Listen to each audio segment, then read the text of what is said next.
evening, ladies and gentlemen, visitors and fellow visionary readers. Welcome to yet another exciting hour of the month. So we are visionary readers. We meet once a month at 6 p.m. to 7 p.m. to cultivate our reading muscles. So every month we meet to review any book of any genre, and we do this because we have a mission, a vision, and a purpose. And maybe just to touch on our mission. Our mission is to promote the reading culture within the African continent and beyond. It's a very big mission, and we therefore take it very seriously. We take this hour and reading very seriously, and we're really happy to have you here. You have really not made a mistake by being here tonight, and we'll make sure that your hour is a good investment. So thank you very much. What we usually do is we usually have a guest speaker, and our guest speaker this evening, who is an author, he will be reviewing his own book. His name is Johan, and he will be reviewing his book, Doors and Dangers. So we look forward to that, and we have a jam-packed agenda. So first up, we will have Frida. So each speaker will be given 5 to 7 minutes for them to review a book of their choice. First up, we will have Frida Gutumela, who will be reviewing I Write What I Like by Steve Biko. Frida, I will now hand over to you. Thank you, Maltonola. The book I'm reviewing is I Write What I Like by Steve Biko. So this book is not like a memoir or a book that was intentionally written. It is a book that was written from the interviews that he did while he was still alive, from the journals he wrote, the articles he wrote, from the publications, essays, and letters, especially because he established the South African student organization. So they were writing, they had if I can say, like a publication or a newsletter. So they were writing articles in that newsletter. So he wrote in it. So when he died, they were taking bits and pieces from everything that he said and wrote while he was still alive, and they put together a book. So Steve Bantu Biko, as we know him, he was the father of Black consciousness. So he was very vocal, he was very intelligent and very brave in fighting the apartheid regime with his words. So he wrote a lot and he spoke a lot, especially as a student, because he was a student in the Eastern Cape. I forgot the name of the university now. He was studying towards his medical degree. So while he was a student, as you all know, that when we are in university, that's somewhere where we evoke our passions. So he was very political. That's where he started the student organizations, the movements to fight against the apartheid regime. So one thing that he was really good at, another thing, is writing. He writes so well. The book is very well written. So the English there, it's proper English. So I realized this because also when I read Winnie Madikizela's book, it's the same kind of writing. So I can say people in those days were very good at writing. So he was born in 1946 in Tilden in the Eastern Cape. And he was a medical student, like I said, and he founded the Black Students Organization in 1969, the National Black Consciousness Movement, and the aim was to combat racism in South Africa and to combat the apartheid government. And he was arrested in 1977, and he was stopped from writing in the same year. So all these writings that are in the book, he was stopped from writing. And then he died 25 days after he was incarcerated because they said he had a brain damage. And then he died at the age of 30. But in the years that he lived, he did so much. So the book mainly is about liberation. It's got 19 chapters. And in every book he's writing about, he doesn't mince his words when he writes. He's very, very straightforward to the point about what Black people need to do in those days to get liberated.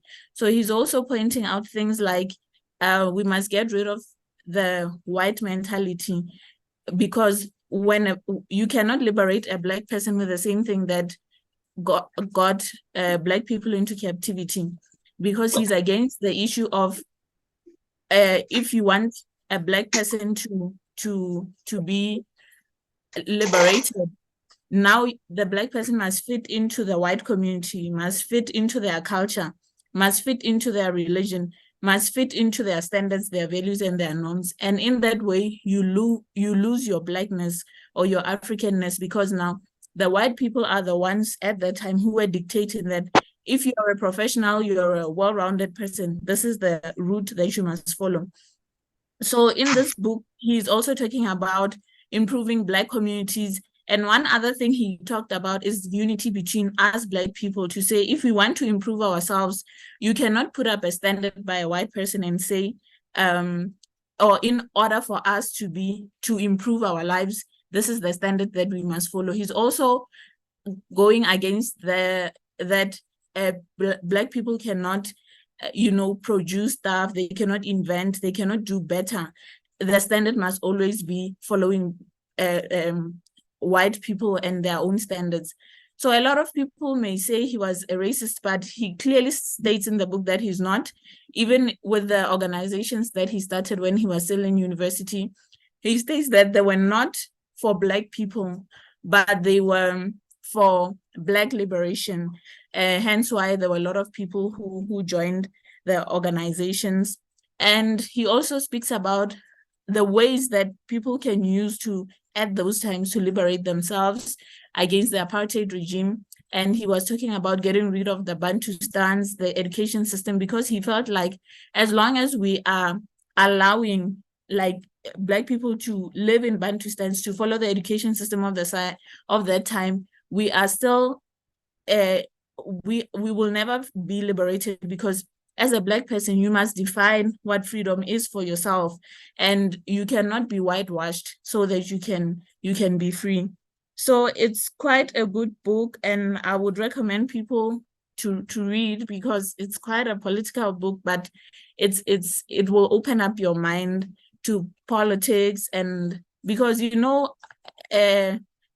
Biko died at a very young age. He was only 30 years when he died, but he did a lot of work, and he was just an ordinary guy like me and you, but he was very passionate about what he wanted for us Black people. And I believe that he did a lot of work for us to be where we are today.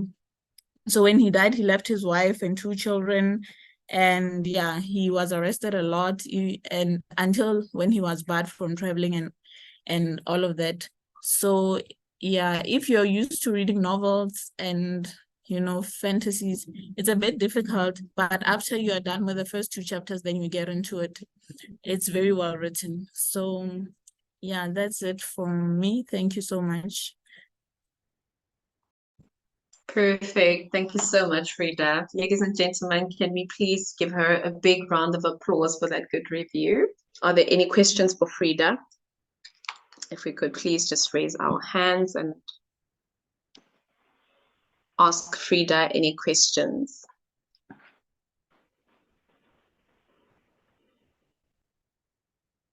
Anything from anyone? Okay, a quick one from me, Frida. Is there any quote that is your favorite from Steve Biko? Yeah, actually, in the last chapter, but I didn't highlight. Somehow I don't like highlighting my books, because when I give them away, I don't. Yeah, but it's in the manifesto. It's in their manifesto about what Black liberation is. He wrote it so beautifully, but I didn't highlight it. So, and that's another thing. The book has a lot of quotes, beautiful quotes. So, but I just forgot it now because I read this book a long time ago.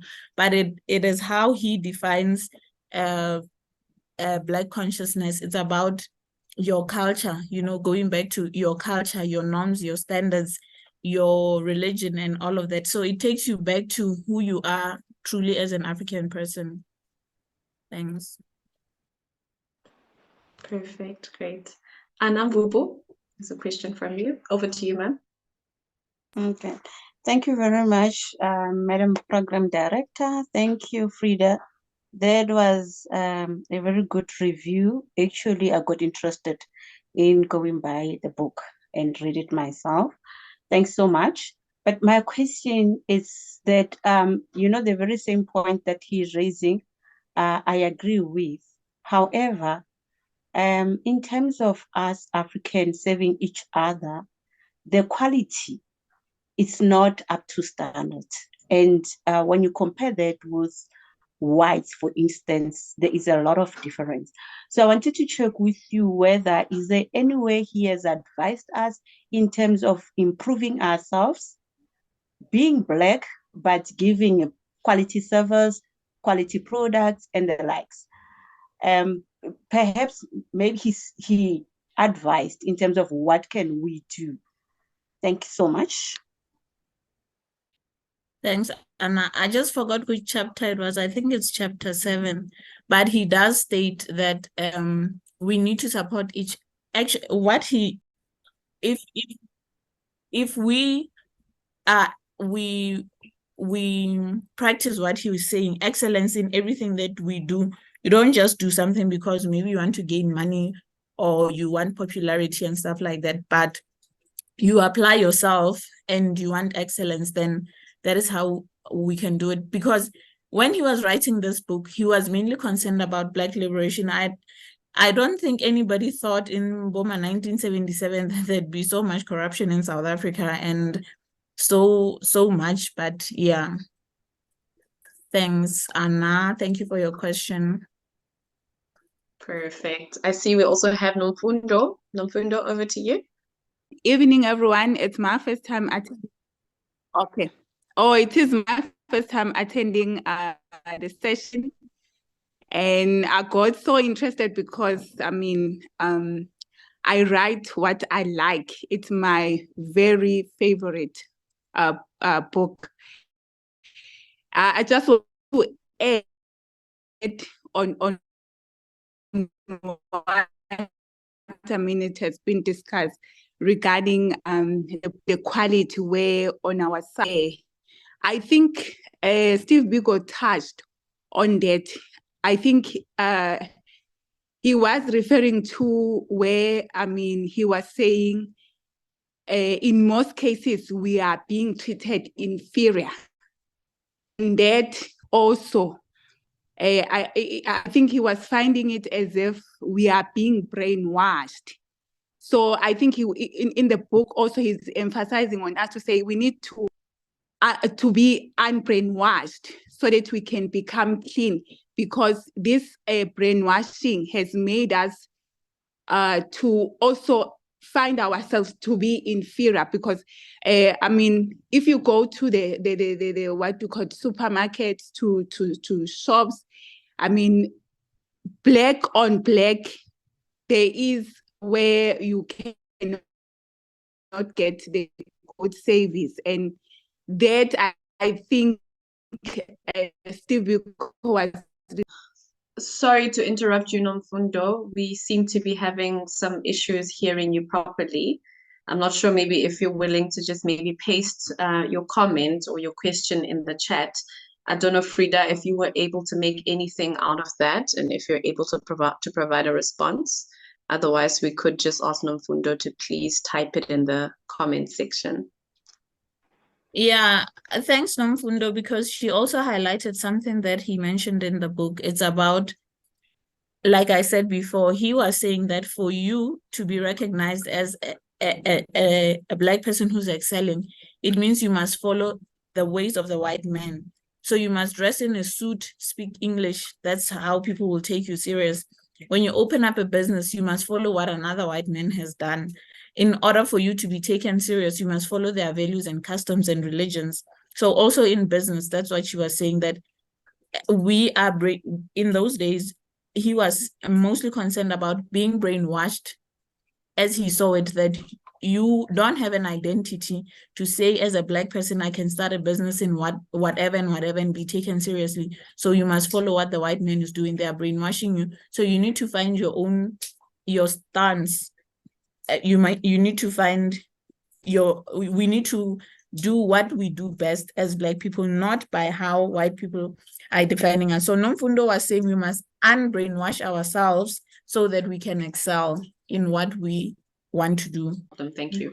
I think we have some time, so we'll allow for one more question. Vuyi, I see you have your hand up. Over to you.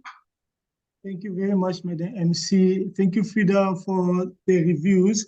So my question to you, Frida, is, are we liberated after reading that book? What are your thoughts around our liberation? I mean, if Steve Biko raised these points leading to liberation back in the 1970s, and these points are still our struggle today in 2023, in your opinion, is this liberation that he's talking about, is it meant for us or for the next generation? Because I think we're still subjected to those. I mean, directly or indirectly. I mean, you mentioned that we're still wearing suits. We still want to impress so that we can appear smart and be accepted around the boardrooms. So are we in the journey of liberation, or are we still stuck in the same points that he raised in the 70s? Or is it meant for the next generation? And if we unwash, how do we unwash or unbrainwash from that? Thank you, Vuyi. You know, when I read this book, it blows my mind about what happened in the past 50, 60 years, because from being in a generation where people could not even go to the mall freely, people could not write what they like, people could not speak what they wanted. And the main aim in those times was for people to be liberated to have basic services, basic needs, you see. And then I think the other people who followed him, and they fought the apartheid regime. And then after 1994, we were all like, yeah, we are free. But I feel like the freedom that we got is not a freedom in a sense that everyone had envisioned for us to get, because I still feel like, from what I read in the book and what he wanted and what other political activists wanted, those who were fighting the apartheid regime wanted for a Black man, we are not yet there. Because even though white people are no longer in power, they are no longer in front, we know that they still own most of the businesses, they still own most of the means of production, they are still leading. And somehow, even with us Black people, we are still so brainwashed and unliberated, like Anna has said, that when it's done by a Black person, it's not quality and all of that. And like you're saying, that we still go to meetings in suits. And you know, when a person gets to a meeting in a suit and they speak their Model C English or whatever they call it, then they're taken seriously. So the liberation that we got, I would give an example, like, it's when you give your child freedom, they get out of the house. But what are they going to do outside? They are not guaranteed to live a better life. They are not guaranteed to succeed and stuff like that. We are just out here free to walk around, to speak, to do whatever. But are we successful? Are we creating a good generation for our children and the next one? So when I look at the example of the Arabs, like in the Saudi Arabia, if you look at that nation, maybe 80 years ago, they were in dire straits, but they were able to do it themselves, and they got themselves out of it. I forgot one of these people, I forgot his name. He said, you cannot want the same people who imprisoned you to liberate you. You understand?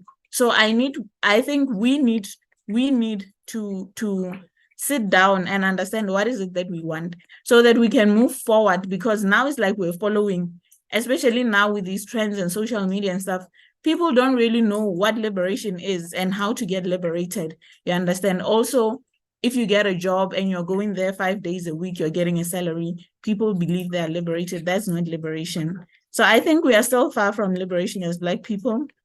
But thank God there are those who are brave and they are moving forward.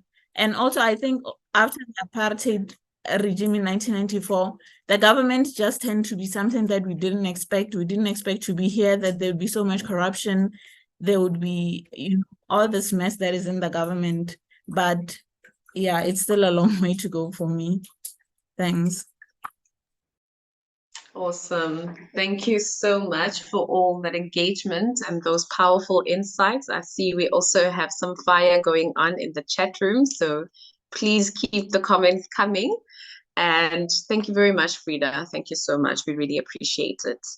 We will now move over to our next book review, which will be done by Nomzekelo.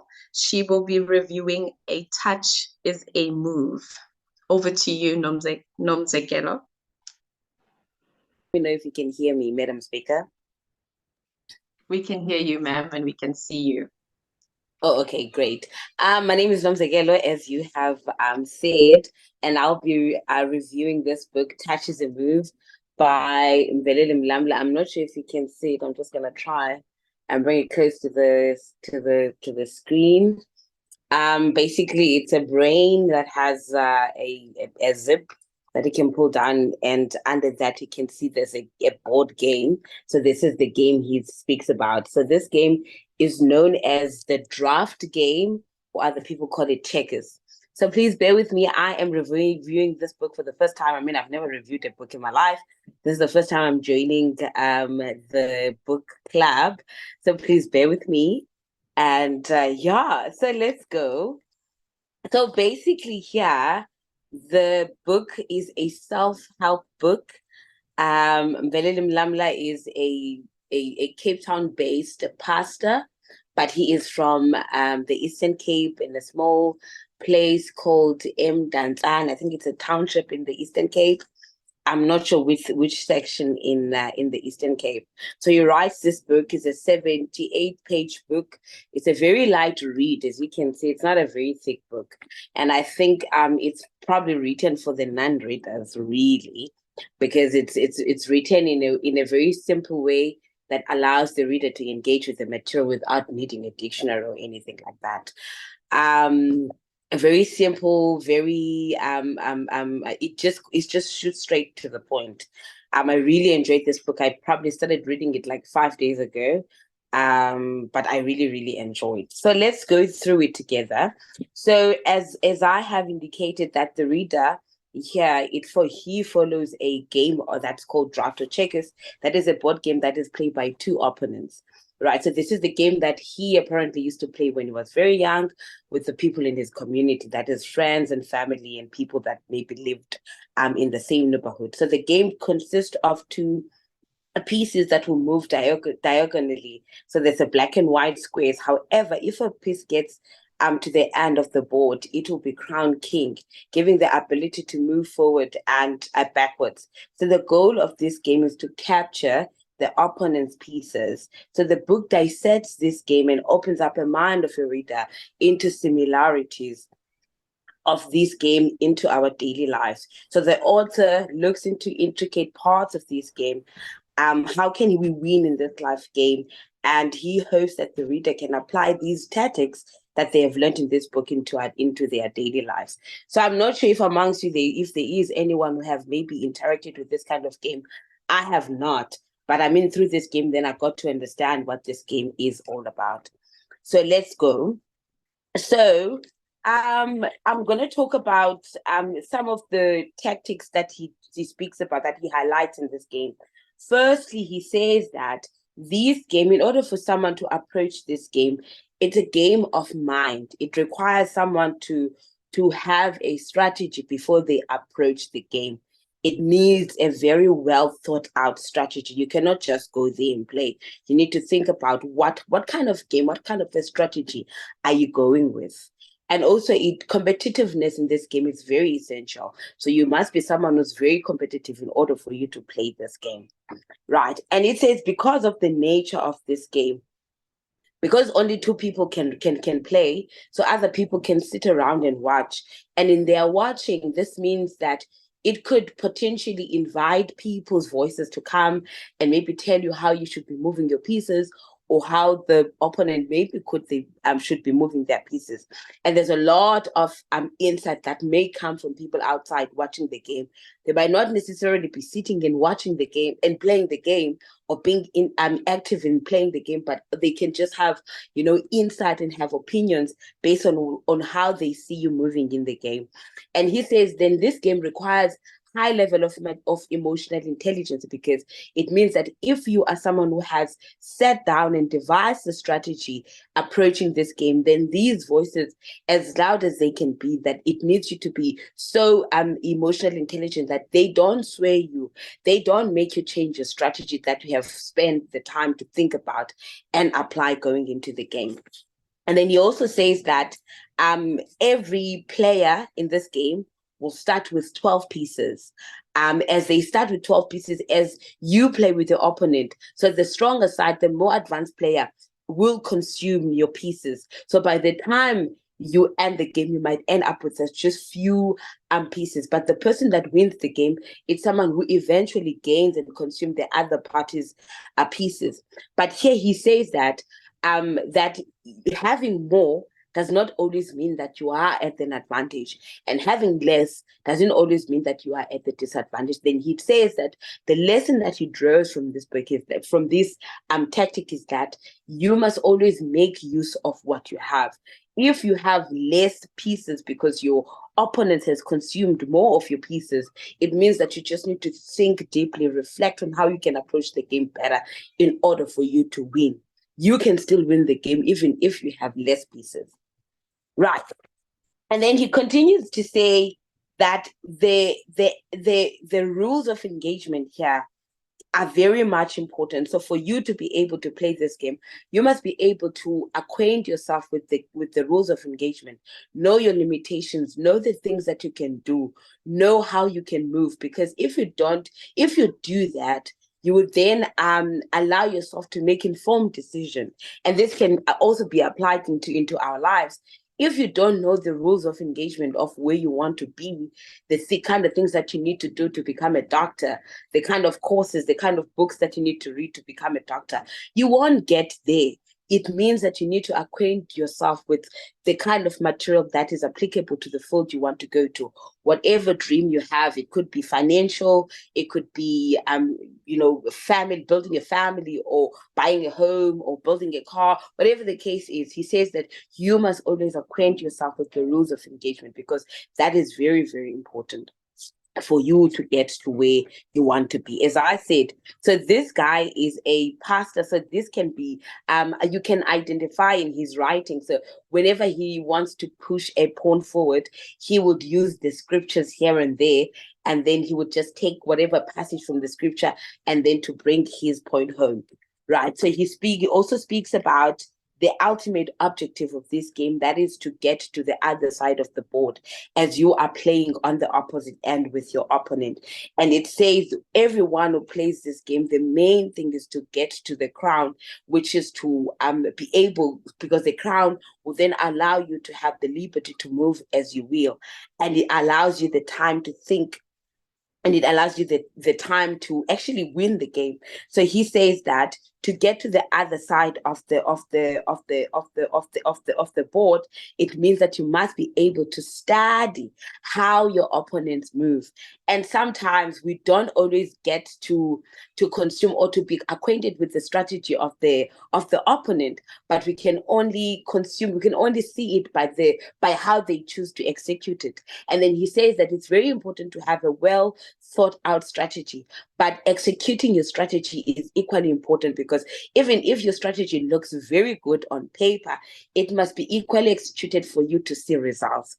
And then he goes on and encourages us to be flexible and saying we should not be too attached to our strategies on how we are planning to get to certain things in life, but we should be attached to the results that we want to see after that. That is to reach the ultimate goal. And he says that if you see that the strategy that you had planned out going into the game, and you can see that it's not working for you, you must be very quick, think on your feet, and be able to adapt to the situation so that you can ultimately win the game. He says if you see that you identified that the strategy, yes, it was good, but now you can see that it's not working in reality, you must not be shy to go back to the drawing board, think about what you can do to improve and also become a better player. Lastly, he goes on he wears his pastor's hat, because he goes on and he speaks about the prophetic perspective. And then he takes the book of Jeremiah, chapter 18, where the book speaks about how Jeremiah walked into the potter's house and saw the potter with clay. And then he says that whatever that it is that you wanted, right? And it's important that we as human beings, we should trust in the plans that God has for us.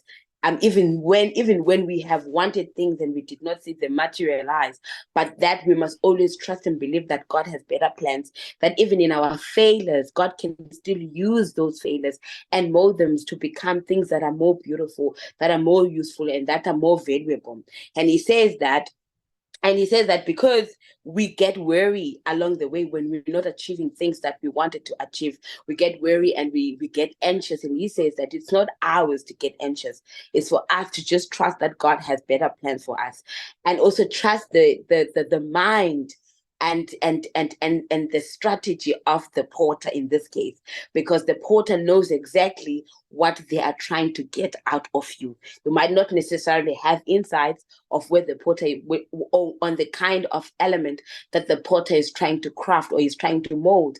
But he says that even though you don't know, even though you don't have insight, it's important that you trust and believe that eventually you will become exactly what the porter wanted.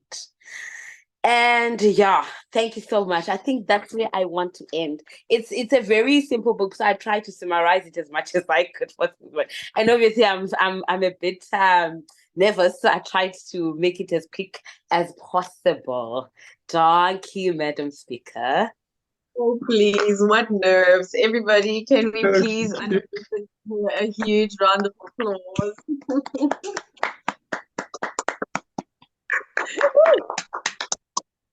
Thank you so much, Nomzekelo. We really enjoyed that, and well done on your very first book review. We really hope to see more of your reviews from you. I think you really did it justice, and I'm sure everyone can agree. He said it.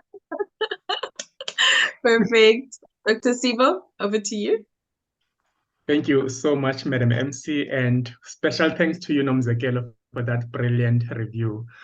Well, from what I get in the book, it's like this book is about life lessons, or how to live this life that we're all trying to figure out on a daily basis. The strategies you spoke about, because now it's more like, as you said in the beginning, it's more like an example of how we should be living our lives, then using that game as a form of a strategy that we can emulate and relate it to our life.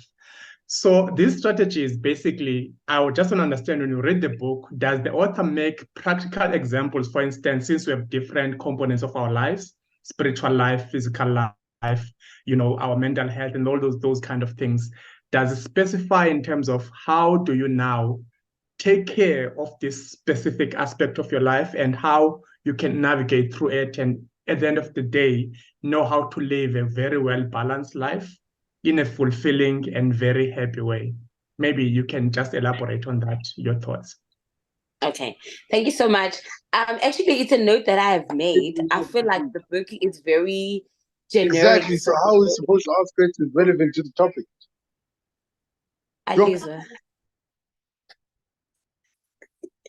Okay, so it's a note that I made because he asked me to actually write some notes, and sent to him. And I feel like the book could have actually went into the extent of just pulling out practical examples or even reflecting on his life, because I believe that the author has walked a journey. Maybe he can use his own life and then maybe pull those examples from the game, the tactics from the game, and then apply them and see him building this up. Unfortunately, he does not do that, but he provides a very clear framework in terms of how you can, because it's a very broad structure. Then let's say maybe you're facing an example of like a financial crisis, whatever the case is. He provides you with a structure on how you can approach that. But obviously, it's a very generic form of approach that you can then go into details and try to figure out. But I feel you completely, and I think that's one of the notes that I've made for him to say, I wish maybe this is going to be on a correction that he can make on his second book, because this is his very first book. He can go into details and maybe draw into his own life, or maybe make stories about people that he has encountered and take us into his confidence and take us into a journey with him. Yeah. Thank you so much. But maybe I do want to say I understand where he was trying, because you know how pastors, they can get carried away. So if he had started, maybe he was going to quote the entire book from the book of Genesis to Revelation, because he does go quite a bit here with the children of Israel facing the Red Sea and having the other crew following them behind and having the Red Sea in front of them and all of that. So maybe that's what he was trying to run away from, but it's something that's worth noting. Thank you, Doctor. I am sold. Thank you, ma'am. Donkey. Perfect.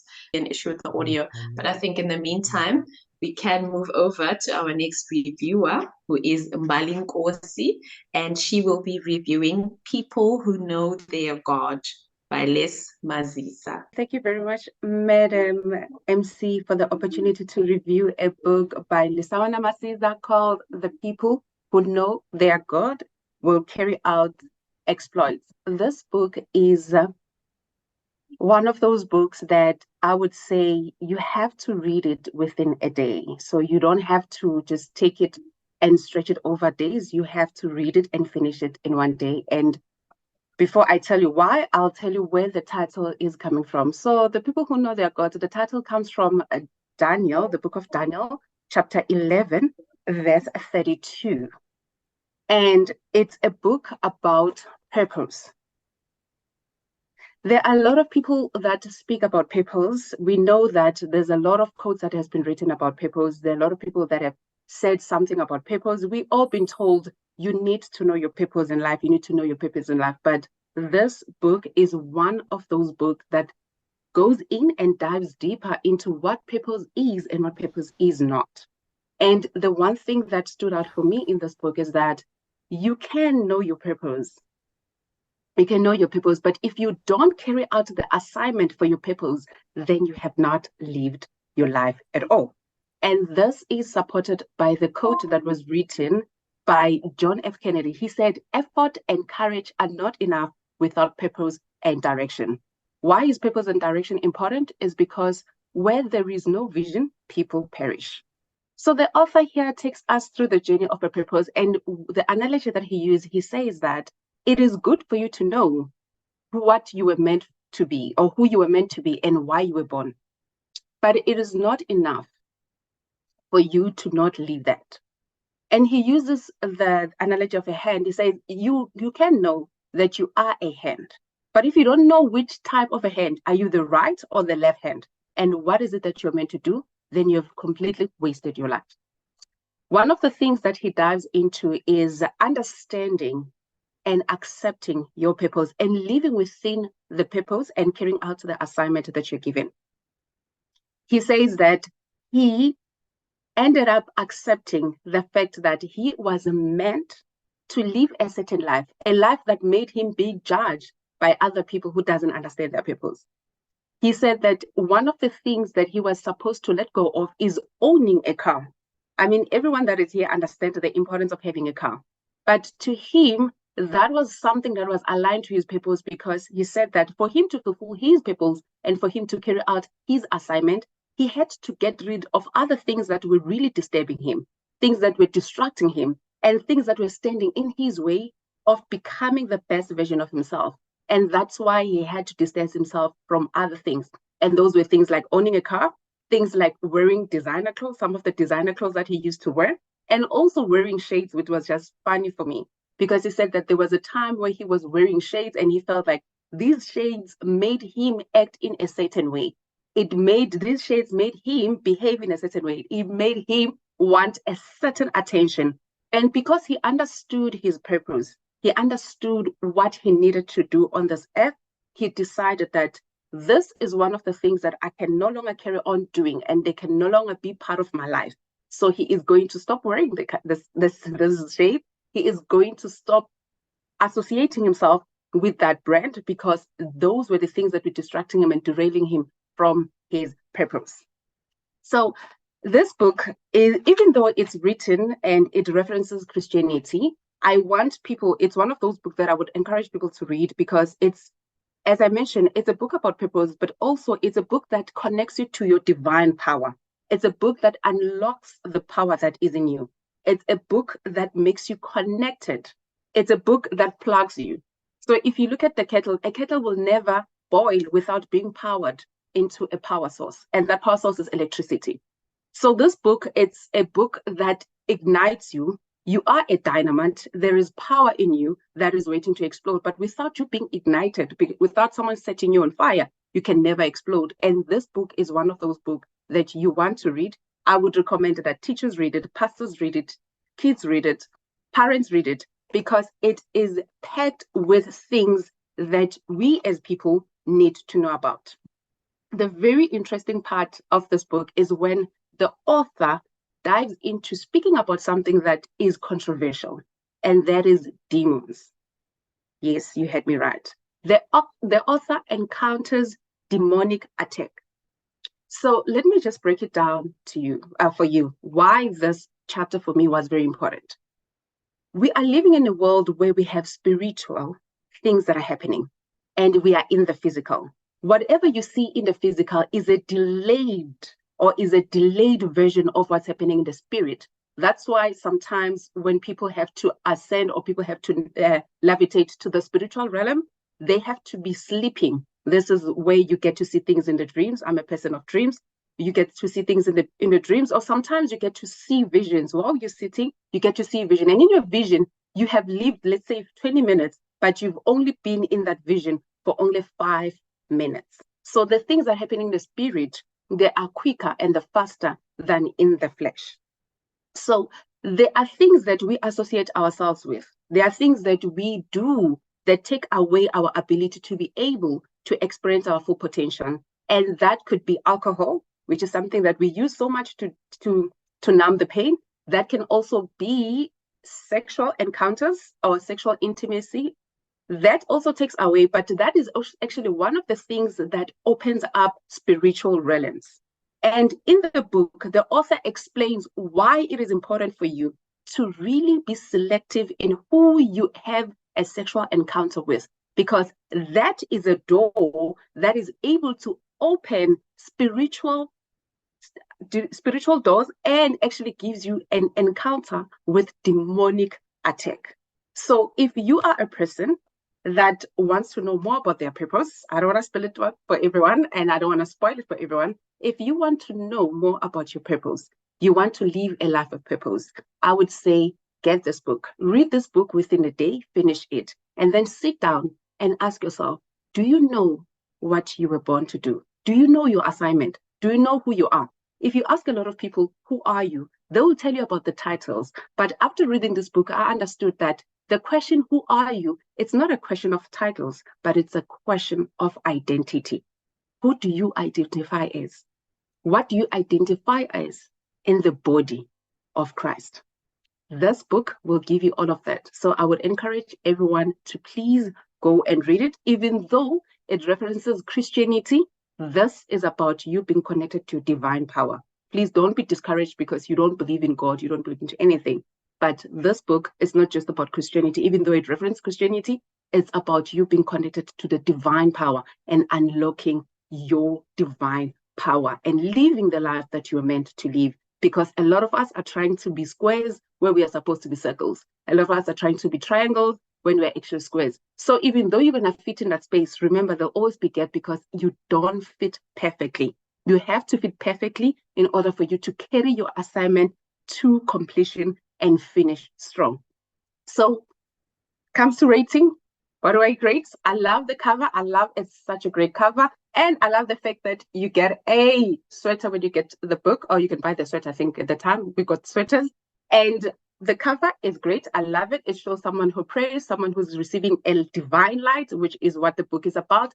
I love the narration of the stories that the author went through. I love the font. I love the quality of the book. So I will give the book a 10 out of 10 for style. I'll give the book a 10 out of 10 for the way the author articulates himself. And I will give the book a 9 out of 10 in terms of the guy denying us this wonderful picture, this piece of picture in our sweaters. But other than this is such a great book. Please get yourself the book. And yeah, it was such a great read. It's a little thickish, but you can, trust me, finish it in a matter of, because I finished it in 8 hours. So you can do it. Thank you very much, Madam MC. Perfect. Thank you so much, Mbali. Can we please give her a big round of applause? Yeah. Thank you, Mbali. So Mbali always gives reviews in our book review, and she's famous for her ratings at the end. I always enjoy those. So thank you very much, Mbali. If you don't mind, could you please still keep your camera on, because we would like to grill you with some questions.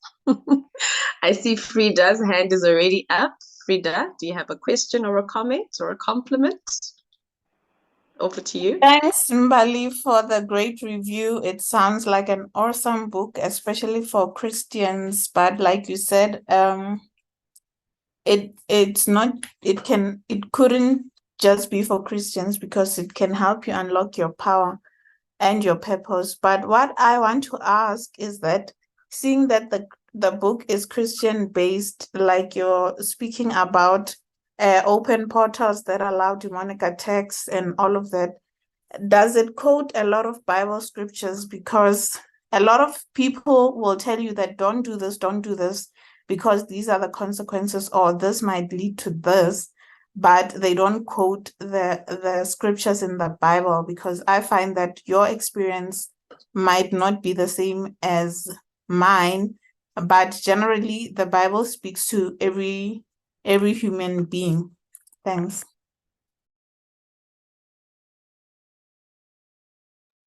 Thank you, Frida, for your question. Indeed, the book does quote a lot of scriptures, and some of the scriptures that are quoted in the book are some of the scriptures that are my favorite scriptures, but then I got to understand them differently. And what I want people to understand is that the Bible is not just meant, it's a guideline. It's not meant to be static, because you can read the same scripture 50 times and get 50 revelation. It's a book rich with life. So do not, again, I repeat, do not be discouraged and thinking, oh, it's a Christian. No, it's a spirituality. And there's difference between religion and spirituality. This is about spirituality, not religion. Thank you. Simbinkosi. Hello, good evening. Hi. Thank you so much for your review. I really enjoyed it. You really did a good job. However, I wanted to ask, after reading this book, would you say, if someone who's not spiritual, someone who's just a layman, just a normal person who's not Christian, after reading this book, will that person be able to find his or her purpose? Or let me just ask you, were you able to find your purpose after reading this book? Or what I'm trying to say is that, does the author guide us, in terms of how you go about finding your purpose? Because I'm asking this because many people go into the grave without finding their purpose, and we read so many books, but they don't tell you how do you find your purpose. Okay, I'm not sure if I You get me. Thank you. I do. Thank you so much, Tembikosi, for your question. So the reason I did not touch on that is because I was waiting for someone to ask that question. So thank you so much for coming through with that question. So indeed, the author does talk about how do you find your purpose. And one of the things that two things that he mentions here, and it's something that I really want to stress. One, I've already touched on. The other thing is that for us to be able to find our purpose, there are things that you're not supposed to do. There are things that you're supposed to do. And that is not the same for you. That's not the same for me. So what Tembikosi is assigned to do is different. You might find that Tembikosi in the body, Tembikosi is eyes. So eyes cannot eat anything, but eyes are used to see. I am the mouth, and I'm meant to taste, to eat, to help the body do certain stuff. So the one thing that takes away from who we are, or the one thing that makes us not be able to be ourselves and to do what we're meant to do, is because we want to look at what the other person is doing. And one of the things that the author talks about, he said at some point he had to go vegan. Why? Because he wanted to hear. And the reason why we can never be able to reach our full potential or live our purpose is because we are unable to hear what the divine power is saying to us. How are we doing that? Again, it's alcohol, it's indulgence on food, that is gluttony, and also excessive activity, sexual activity. Now, I'm going to stress the sexual activity because a lot of people, if you want to be stripped away from your purpose, if you want to take something away from someone, take away their identity, their purity, that's where the sexual activities are. And a lot of people's lives are messed up. Why? Because they have engaged sexually with people they were not supposed to engage with. One of the things that we are not taught, especially when we're growing up, we're told to abstain from sex, but we are never told the main reason why is because that has an opportunity has a power of taking away your identity, because on your purest level, your identity is clean. You are able to hear, you're able to discern. If you look at kids when they are born, they are able to discern when there is a certain spirit. That is not only for kids, that us as adults, but if you are a person that mingles with many spirits, so how do I explain this further? I would say that every time you're having a sexual encounter, I'm going to scare a lot of people. Every time you're having a sexual encounter, you are marrying a soul without a blessing. Why do we need a priest to be present? Why do we need both parents to be present so that they can give us the blessing? And ultimately, the person that created the whole marriage thing can bless us and say, you have my blessing to perform this. So every time you're having a sexual encounter, you are literally saying that I'm marrying the soul. I'm marrying the soul. So not only are you marrying the person that you slept with today, you are marrying the person that the person slept with yesterday and the person that the person slept with the other day. So if a person slept with 15 people and the other 15 people slept with other 15 people, that is a branch that can confuse you. So if we can become people who are disciplined, which boils down to discipline. If we can be disciplined to not engage in things that we have not been given a blessing to do. And this book is about that. So I'll use another example. Sorry for taking long. I'll use another example. The author says that he was not granted the right to own a car. He was not granted because the way he behaves when he has a car, it takes him away from his purpose, because now he starts focusing on his ego, on boosting his ego. He said he had money to buy the best car, but because the divine power told him, no, you are not to own a car because the car is going to corrupt you. So what we need to understand is that if you don't want to corrupt yourself, you have to have discipline. And for you to be able to live within your purpose, you have to have the discipline. And discipline to do what? To do the things that you were assigned to do, to carry out the assignment, and also to live within your purpose up until the end. So Tembikosi, indeed, there is a lot that the authors speak about in this book. And if you really, really want to find your purpose, you're going to have to be disciplined, my brother. There are things that you're going to have to stop doing. There are things that you're going to have to start doing. And I see there's another question. How does one determine whether they are doing is what they're supposed to be doing for them? Sorry, I'm trying to read the question as quick as possible. Okay, how does one determine whether what they are doing is what they are supposed to be doing for themselves? We are social creatures, so a lot of what we do is heavily influenced by our environment. Indeed, we are social creatures, but you were not created by the environment.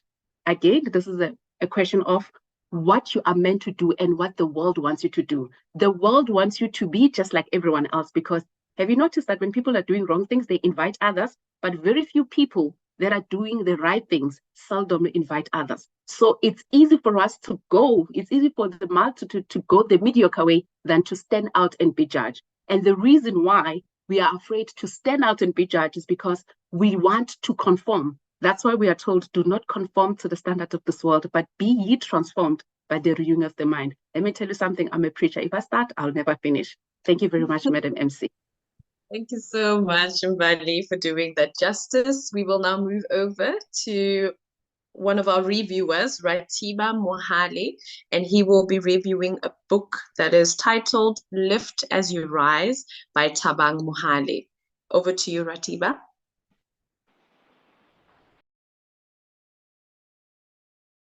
Dumelan, I don't know if I'm audible and visible.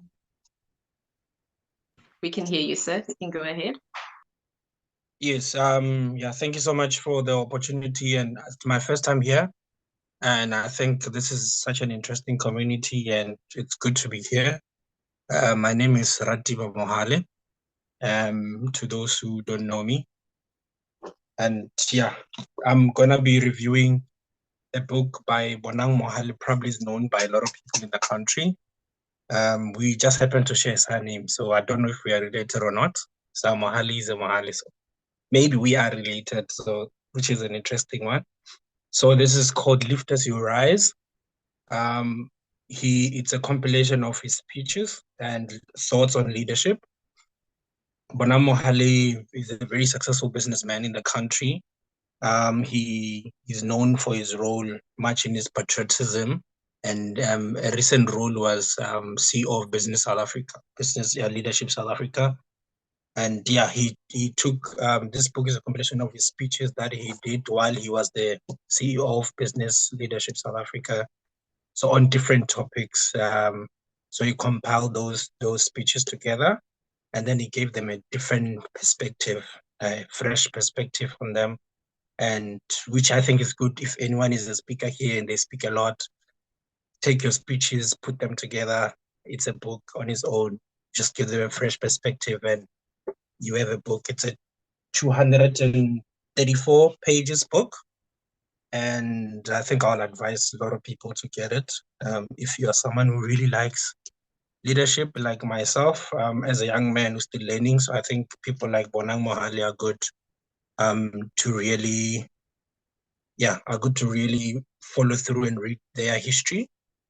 So this is a book that has 7 chapters in it, and the first chapter is on leadership. Second one is on business that matter. The third one is transformation, and the fourth one is Africa. It's time to fulfill our potential. And then the fifth chapter speaks on the principles that he lives on and lives by. It's principles I live by, and then building a better South Africa for all. And the seventh one is mentorship. So he gives different perspective of mentorship.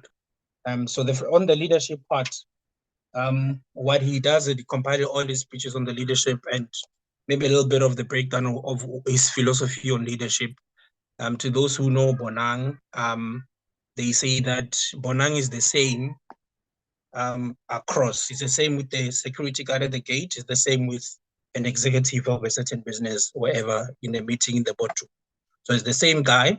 He's one person that is ethical, and he's known for loving his family. He's a family man, and is someone who will give you his time.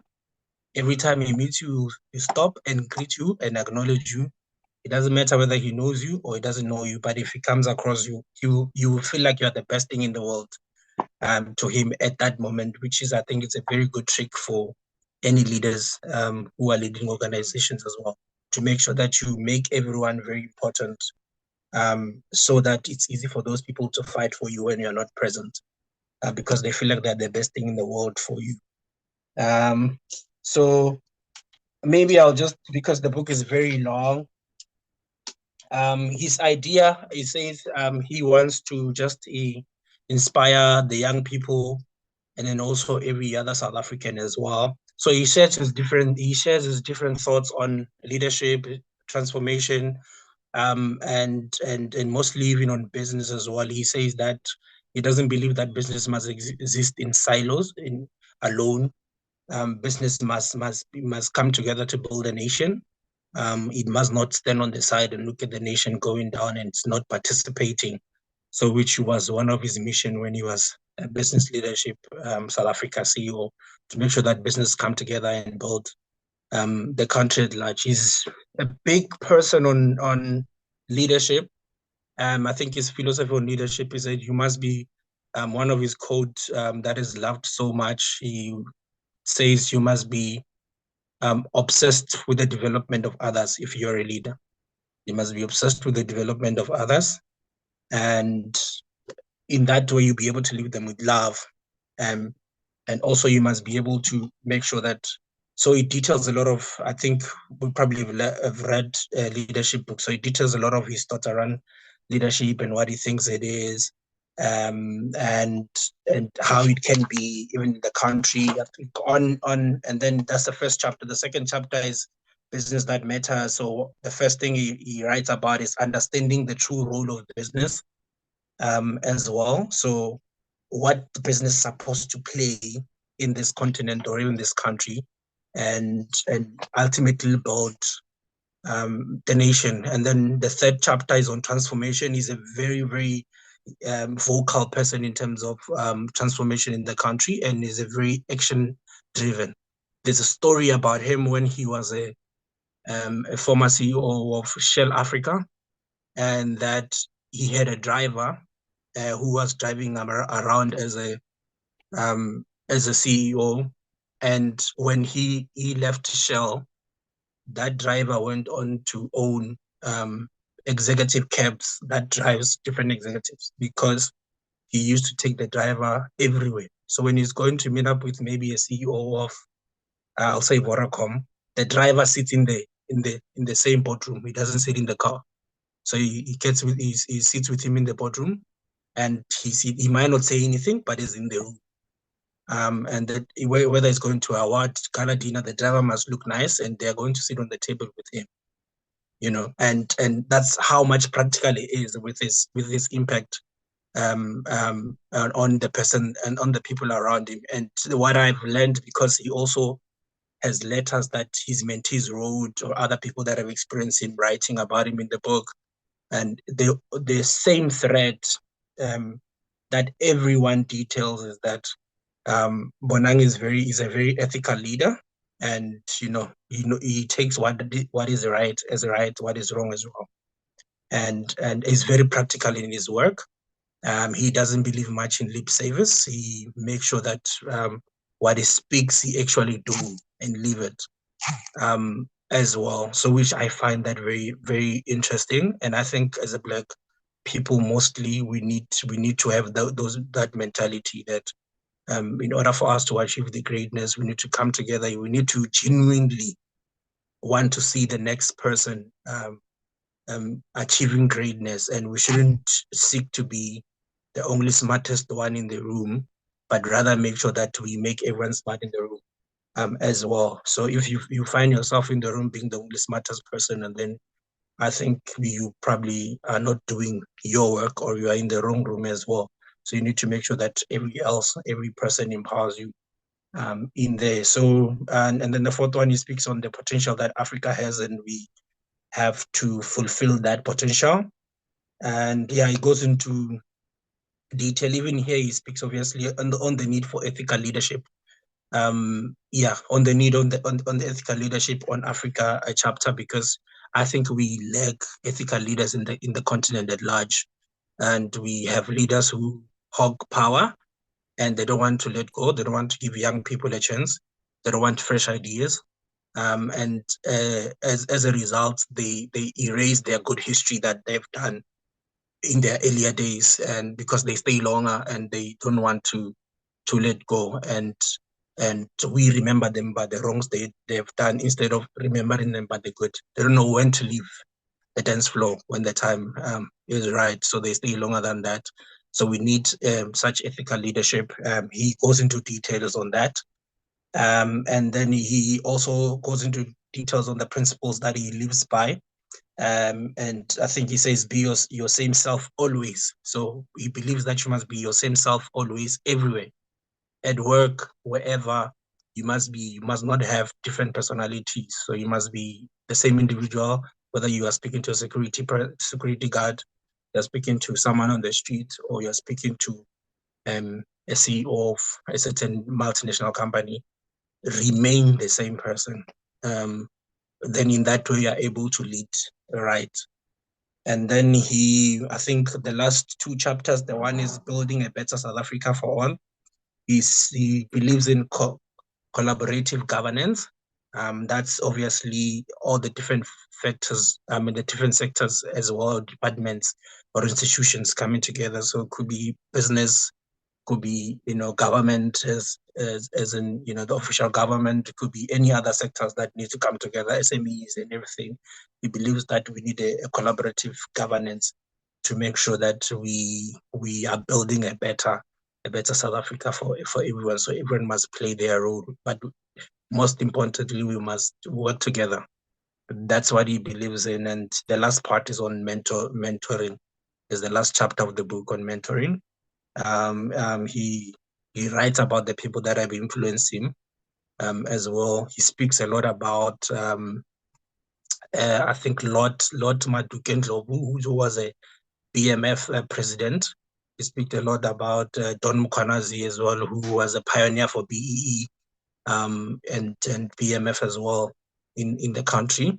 Some of the people that he really looked up to, and people who really were speaking about ethical leadership, and they were living it as well, and many other people that influenced him on the mentorship part. And also then he has his mentees writing the experience of Bonang, and it's the same thing.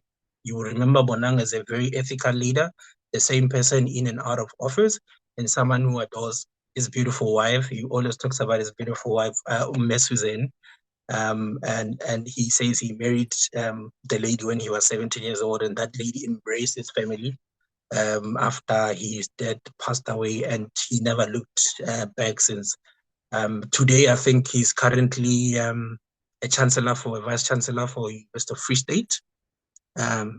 So he was a medical student, turned a salesman.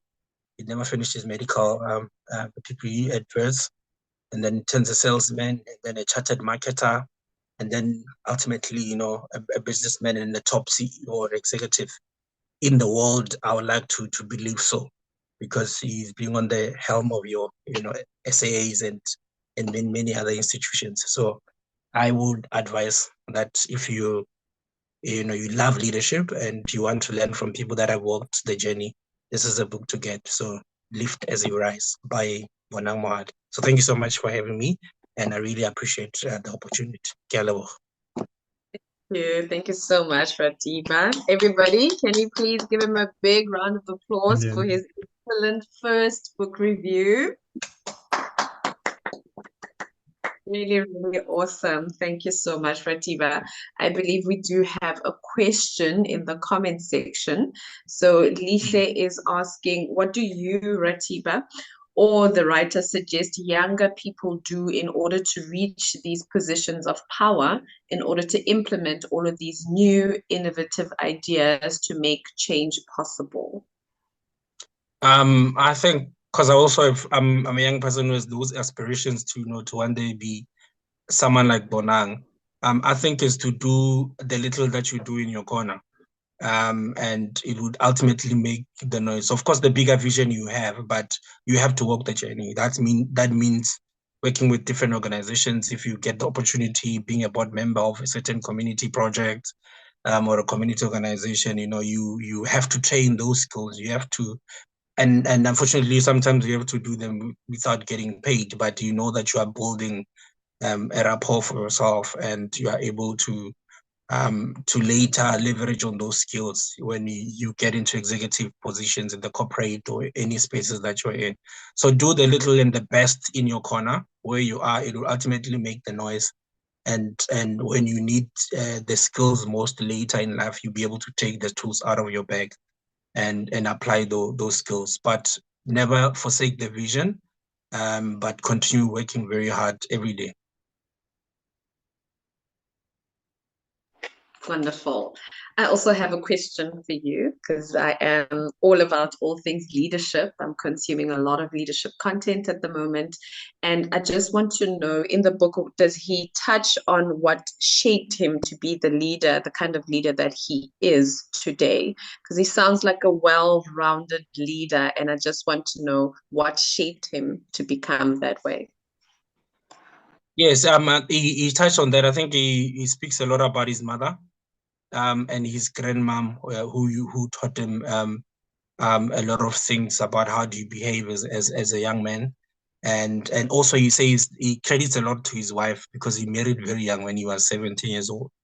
So he credits a lot to his wife to say that woman molded the person that you guys embrace today. You know, with you go out to the world and face whatever that comes, but the woman, when it comes back home, the wisdom she possesses to be able to guide. And the stability he had, I think it gave him a very tunnel vision to stay on the ground and become the person that he is. So he credits his mom and his grandmother as well, and also because his second book is from his grandmother's saying that he used to tell him. I just forgot. It's just somewhere very far from me now. I've got his second book. I'll share it in the chat. But yeah, he says his grandmother used to shape him on that, and then obviously the wife of his youth that he grew up with has helped him to become the person he is today. Wonderful. Perfect. Thank you. I see we do have another question in the chat. If you don't mind, Ratiba, in the interest of time, could you please maybe respond to it in the chat? I think now I will hand over to our guest speaker. Maybe just a question first to Dr. Sibo. Will you be introducing our guest speaker for us, or will he be doing his own bio? All right, before we allow Johan to come back on stage, allow me, ladies and gentlemen, to do a brief video. I'll just read as I got it from him. Johan Rich spent 42 years working in various aspects of education, including teaching English, being a school psychologist, and training teachers. He has postgraduate degrees in psychology and educational law. Johan is married to his best friend, Penny, and they live in the seaside village of Gunubi in the Eastern Cape province with 3 of their 5 children and 4 of their 6 grandchildren. He enjoys road running, cycling, swimming in the Gunubi River, that is in East London for those who might not know, working in his garden sometimes, playing with his grandchildren, socializing with friends, or exploring his friendship with Jesus. That is when he is not working as a counselor. Reading or writing is part of his hobbies. Although he has penned several non-fiction manuals and he has written and published some poetry and written several short plays which he has directed. Doors and Dangers, which is the book he's currently reviewing today. Doors and Dangers is his first full-length fiction work and draws on his experiences from his childhood. Johan says that the key to living a good life is to keep in touch with one's madness. Ladies and gentlemen, please welcome again Johan Rich. Over to you, Johan.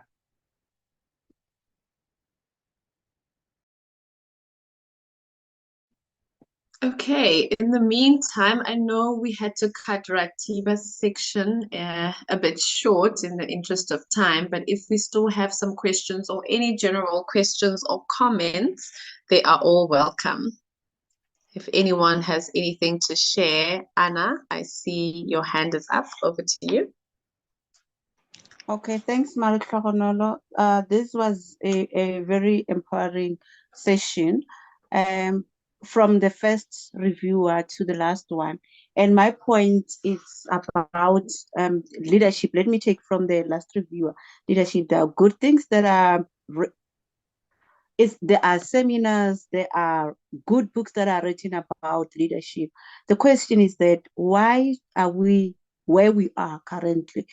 We've got the likes of Steve Biko, who wrote long time ago and gave us ideas on what we need to do. There are a lot of writers who are currently writing, but we're not seeing that change. I really agree with the point that in your corner, do something.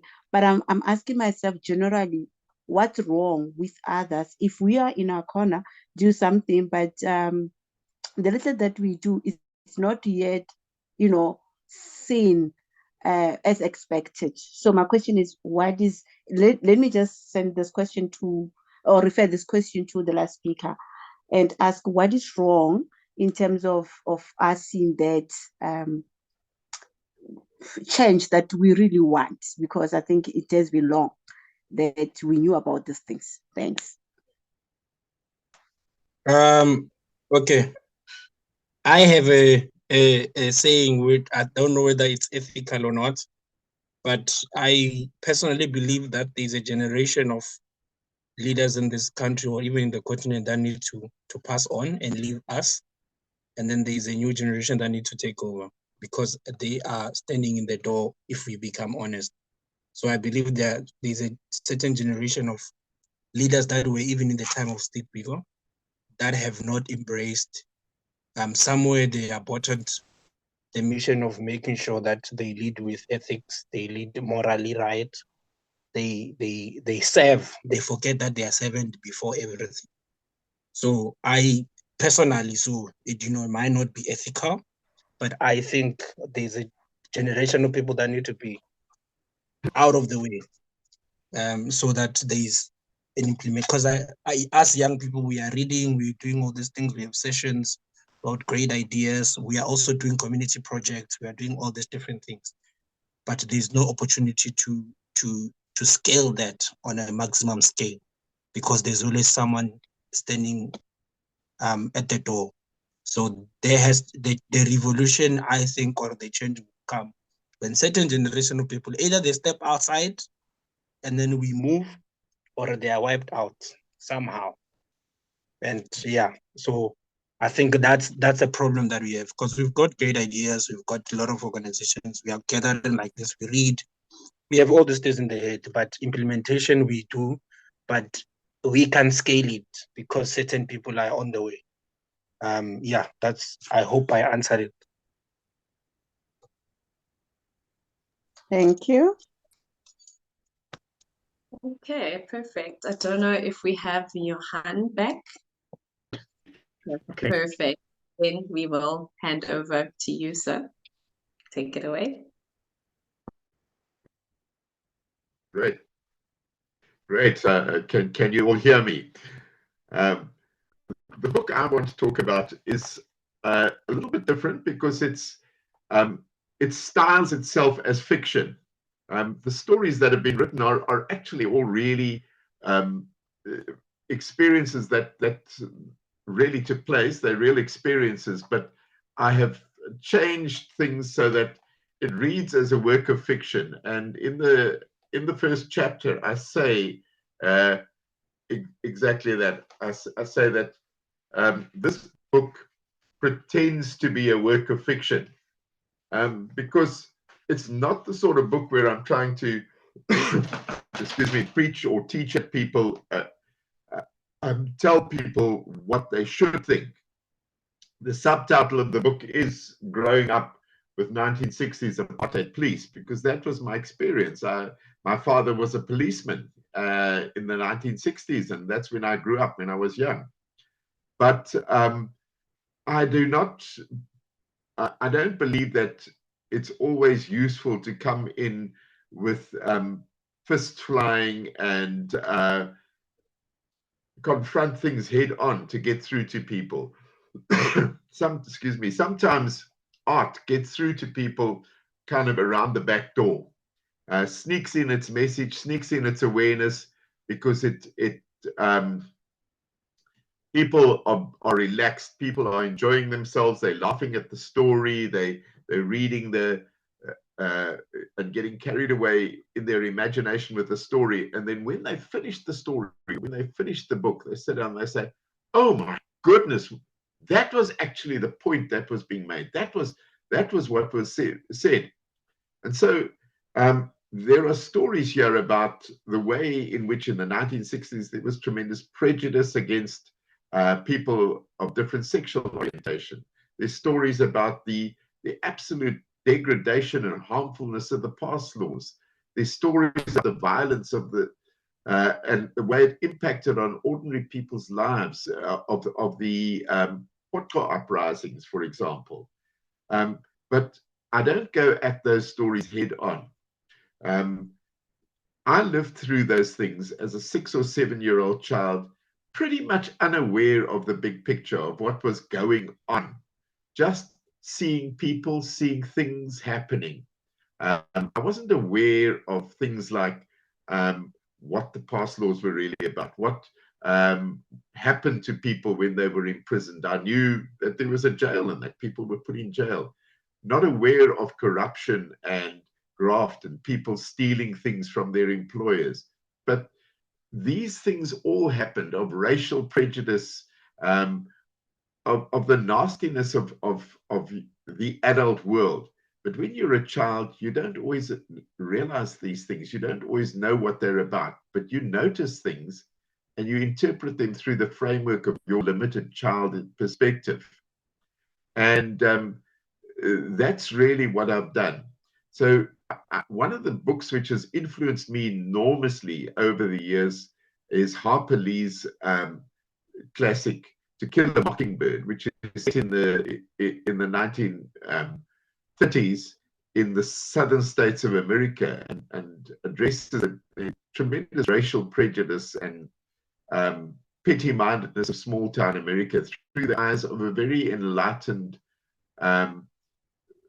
lawyer who brings up his children to be fair-minded and to treat everybody with dignity.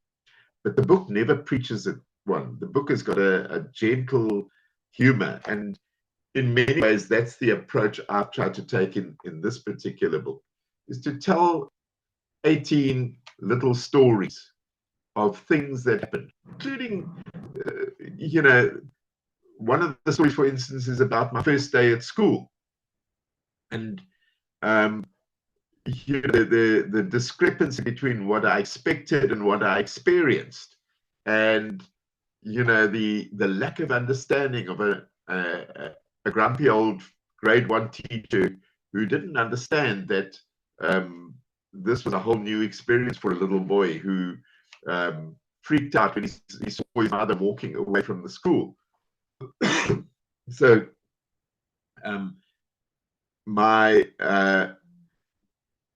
if I had to choose one of the stories that would be my favorite story, I think it would probably be a story about the way in which I encountered a young girl who had a very different perspective. She was, I don't know if she was lesbian, but she certainly was very tomboyish. She was a very successful sportswoman. She was selected for a provincial team, and she was living with the coach of the provincial team, a hockey team. And her parents were outsiders in this tight community that we lived in, because she was an outsider. And she came to a tragic end. And people were very quick to gossip and very quick to label and very quick to make snide remarks about her. But when the story broke of her tragic end, she and the provincial coach died in a suicide pact. The awareness suddenly crept in, and I'm just going to read the very last two or three sentences. On the front page is a strange picture of two women, partly covered to just below their bare shoulders with a blanket, and there are ambulance men in the background. The women seem to be asleep. The blonde one is close behind the brunette and has a naked arm over her protectively, almost as if she is cuddling a child. A bold black headline blares, Natal hockey community reels from double tragedy. Beneath the picture of Carol Swales and Margot Brand in smaller letters is the message, coach and top goal scorer die in apparent suicide pact. My mom shakes her head as she pores over the report. What killed them, probes Auntie Lucy, almost ghoulishly. Mom is still quiet. Then she murmurs softly, shame, and thrusts the newspaper at Lucy. What did they die from, Lucy persists. My mom looks up and her face seems suddenly pale and tired. Shame, poor girl. The ambiguity of that word shame. She died of being shamed by people around her. Whether one agrees with what her lifestyle was or not, that nastiness, that being pushed aside by people, knows no bounds, and it's so hurtful. And so some of the stories are very amusing, some are very funny, and some are very sad. They're all pretty short, and they are, as I said, based on very real experiences that I experienced as a youngster growing up. And I wrote some of these stories very quickly. Some of them I wrote with great difficulty because the memories when I dug them up were painful. And they are connected. They're all short stories, but they're connected because they all take place in the same little community. I grew up in a small community of about 200 families who were all policemen or families of policemen. And the interesting thing is that that community eventually broke up because it was one of those rare instances where a white community was forcibly removed under the Group Areas Act and moved away to, most of the families moved to 2 apartment blocks on the beachfront of Durban. This community was on the bluff in Durban in a place called Wentworth Camp. And we all had our own yard and our own little 3-bedroom bungalow in the camp. But then we were moved out and put into these 2 blocks of flats. My parents didn't move to the blocks of flats, for which I'm eternally grateful, because within 5 years, the amount of social disruption that took place in those families that moved to the blocks of flats, the numbers of young people who became involved in drugs and all sorts of other problems, because all of a sudden their living circumstances had been changed so radically. In those days, policemen were very poorly paid, and so not everybody had everything they needed. One family would have the washing machine, and everybody else would go and borrow a time on the washing machine. One family had the lawnmower, another family had a car. We had the telephone, the one and only landline phone in the community. So we were party to half of everybody's private conversations. And that led to a lot of amusement and a lot of interesting experiences. And so, yeah, I think it makes a fun read, but a thought-provoking read. A read about a real slice of South Africa, which I think is gone now, but which shaped a lot of people. It shaped me, and it gives an insight into how ordinary people were living in a tumultuous and a difficult time in our country's history. I've been teaching history in the last few years, and young people look at me when I talk about some of the things that happened during the apartheid era, and they kind of don't seem to understand how it was possible for people to live and do and be the sort of people they were and do the sort of things they did. And then when I tell them, you know, my own experiences of the time, suddenly lights go on for a lot of the young people, and they see, but goodness me, it was possible for people to live ordinary lives in this abnormal environment, and to be ordinary people in an extraordinary pathological environment. And so that, I think, is really what the book touches on. Yeah, it's 160 pages, so it's not a thick tome. It's a quick read. I've sold a number of copies, and a number of people have come back to me and said, "Man, we really enjoyed the book. When are you going to do another one?" I don't know if I will, because this is the story. But it's been fun writing. It's been fun sharing it. My intention was really to entertain people rather than to teach people, but I realized that it had the impact of getting people to see and understand things in new ways. And so it is an entertaining read. It's one person said to me, it's the sort of book you can leave in the toilet, and you can read a chapter every time you go to the toilet, which is a little bit of a blunt way of saying that it's light. At this stage, it's being sold at Harry's Printers in East London, and I'm intending within the next month to launch it on Amazon as well. I think I'm going to stop there and deal with any questions people have. Thank you so much, Johan. We really, really enjoyed that. And I think you've just given me an idea of what I need to do next in my bathroom. I really need to start having some books in there. So thank you so much for that lovely review. And I think we could really get a dipstick into your life and what life was like back then. And I think really it's worth a read so that we can learn even more. So thank you very much. And I would open the floor to some questions. Do we have some questions for Johan? We have a comment from Alizwa. It reads, Mr. Johan, seeing as you had enough self-awareness to look at your own life and draw these stories from them, do you think these experiences still influence your life in the way of difficulty with certain situations, or your reactions being different from what some would consider the norm? Yes, I think writing these stories down and sharing them with people has been quite a healing and enlightening experience for me. And I think